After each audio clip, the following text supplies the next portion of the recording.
2022 मध्ये शिवसेना फुटली. तुम्ही मात्र ठाकरेंच्या सोबतीत राहिलात.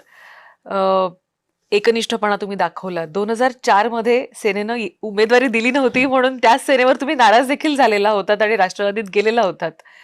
अ, काँग्रेस आणि राष्ट्रवादीच्या मध्ये आपण मंत्रिपद देखील सांभाळली होती. अ, तो काळ कसा होता आणि राष्ट्रवादीमध्ये एकदा म्हणजे म्हणतो ना तुमच्यावर विश्वास ठेवलेला पवार साहेबांनी असं तुम्ही म्हणताय, पण इतर नेत्यांचं कसं काय गणित जुळलं होतं तुमच्यासोबत असं आहे की 2004 की साली जुळलंच नाही? 2004 साली खरं तर मला पक्षानं तिकीट दिलं नाही म्हणून मी उभा राहिलो असं नाही. त्याही वेळेला माझी धारणा ती होती, आजही आहे. पक्षप्रमुखाला, सगळ्याच पक्षाच्या प्रमुखांना, कुठल्या एका नव्हे, कोणाला उमेदवारी 1 वेळा द्यावी, कोणाला 2 वेळा द्यावी, कोणाला 4 वेळा द्यावी, ही त्या पक्षप्रमुखांचाच अधिकार असला पाहिजे. मला का नाही दिली, त्याला काय, असं होत नाही कधी. पण त्यावेळेला माझ्याशी जे काही वागणं झालं ते मला पसंत पडलं नाही म्हणून मी निघून गेलो. माझ्या लोकांनी मला जबरदस्तीनं त्यावेळेला अपक्ष म्हणून निवडणूक लढवायला लावली. खरं तर त्यावेळेला सुद्धा शिवसेनेनं जर शिवसेनेची मतं स्वतःची राखली असती खरं फायदा झाला असता. तर मी अपक्ष म्हणून निवडून आलो असतो. मला त्यावेळेला राष्ट्रवादी काँग्रेस पक्ष उमेदवारी देत होता पण मी घेतली नाही. का तर माझ्यावर शिवसेना प्रमुख मान्य बाळासाहेब ठाकरेंचं विलक्षण प्रेम होतं आणि माझी त्यांच्यावर एवढी श्रद्धा होती आणि आहे बाळासाहेबांच्यावर. त्यामुळे मी राष्ट्रवादी काँग्रेस पक्षाचं तिकीट नाही घेतलं.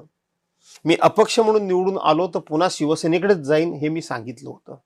थोड्याशा मतानं माझा पराभव झाला. शिवसेनेनं आपलीच मतं राष्ट्रवादीला दिली. का तर माझा पराभव करायचा म्हणून. हे ठीक आहे, त्यांनी माझा पराभव केला. मी आज तगायत त्याबद्दल कधी वाईट बोललो नाही. आज तगायत मी कधी बोललो नाही. पण त्याच्यानंतर मी राष्ट्रवादीमध्ये गेलो. खरं तर राष्ट्रवादी ही माझ्याकडून सोडली जायला नको होती. असं वाटतं तुम्हाला आजही? मी बघा, जे मी मगाशी सुरुवात करतानाच सांगितलं, जे खरं आहे ते बोलणार, त्याच्या परिणामांची मी पर्वा करणारा माणूस नाही. राष्ट्रवादी काँग्रेसपेक्षा मी पवार साहेबांना सोडायला नको होतो. आत्ता जो पवार साहेबांचा पक्ष फुटला त्यावेळेला मी पवार साहेबांच्याच बाजूला उभा राहायला पाहिजे होतो. तुमचा प्रश्न असा आहे की 2022 साली शिवसेना फुटल्यानंतर तुम्ही उद्धव साहेबांबरोबरच राहिलात. हो. एक मी चूक केली होती आयुष्यामध्ये. राष्ट्रवादी काँग्रेस पक्ष सोडून मी चूक केली होती. त्यांनी मला खूप काही दिलं होतं तरी पण मी तो पक्ष सोडला. ती माझी चूकच. आणि म्हणून एकदा चूक झाली, पुन्हा चूक करायची नाही हे मी ठाम ठरवलेलं होतं. त्यामुळे अडचणीच्या काळामध्ये मी उद्धव साहेबांच्या बरोबरच राहिलो.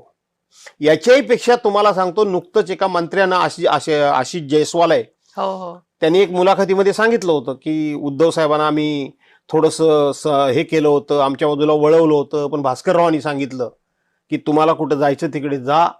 कारण मी तेव्हा उशीर आलो होतो गावात. पण मी मात्र कोण येणार नाही, मी शिवसेनेबरोबरच राहणार. त्यावेळेला उद्धव साहेब असे बोलले होते, सगळे गेले तरी चालतील, आपण दोघे राहूया. आणि म्हणून मी त्यांच्यावर राहिलो, निवडणुकीत निभावलं, सगळं काय केलं. पण मी कबूल केलं होतं आणि मी मनातून ठरवलं होतं की आपण राष्ट्रवादी सोडून एक चूक केली होती, एक डाग लावून घेतला होता. आता अडचणीच्या काळामध्ये पक्ष सोडायचा नाही.